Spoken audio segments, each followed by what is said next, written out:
The so-called Lancelotti Discobolus was found in 1781 at Palombara Villa and belonged to the Lancelot family for a long time, until it was acquired by the Munich Hypotheca in 1938, and then in 1953 by the Roman National Museum.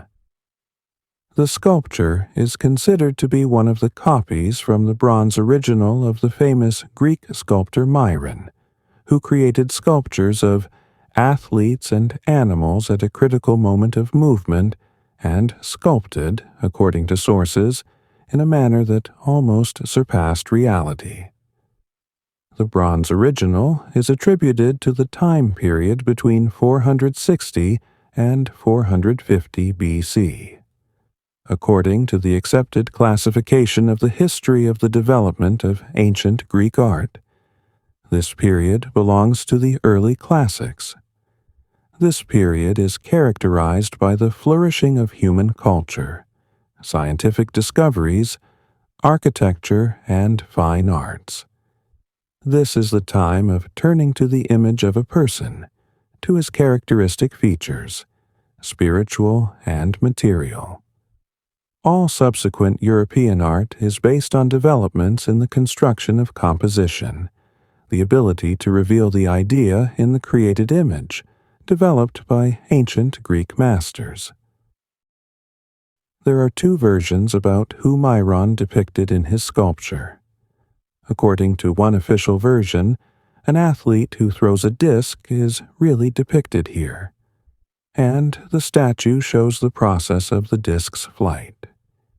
This is a real movie story where you can watch the preparation of the body for the throw itself, and the epilogue of the action. Preparation for the throw begins from the foot of the right foot, located on a round platform, and lifting our eye along the figure from the foot up, we will see how the tension in the muscles of the body gradually increases. The higher our eye goes up the athlete's body, the more we see the tension increase. It is not so noticeable in the calf muscle, but it is already noticeable in the muscles of the thigh and body. His outstretched hand, gripping the disc, is strained to such an extent that the veins under her skin swell. The disc is the highest point of the sculpture. From it begins the flight and the gradual descent of the projectile to the ground. The descent takes place along the arms and shoulder girdle, and the tilted head looks like a released bolide cutting through the air.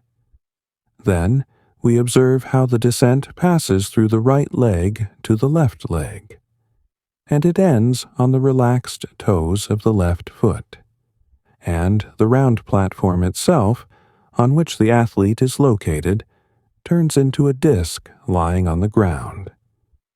But there is another version, based on a gem kept in the British Museum with the image of a statue and the inscription Hyacinth, that the figure of the Discobolus reflects the legend of the beautiful son of the Spartan king Amycles and Diomede Hyacinth, who died during a competition with Apollo. The young man was Apollo's lover, but Zephyr, out of jealousy, directed the disc thrown by Apollo at the young man's head. This hypothesis is supported by a stand made in the form of a palm tree trunk, betraying a certain lyrical shade to the figure. Very soft, beautiful shapes of the face and body. In addition to this statue, there is another copy stored in the Vatican Museum, where it is more clearly visible how the young man, bending down, tries to dodge the flying disc. The death of our hero is expressed in the weakening hand of the lowered left hand and in the small fingers of the left foot, lifelessly located on the ground.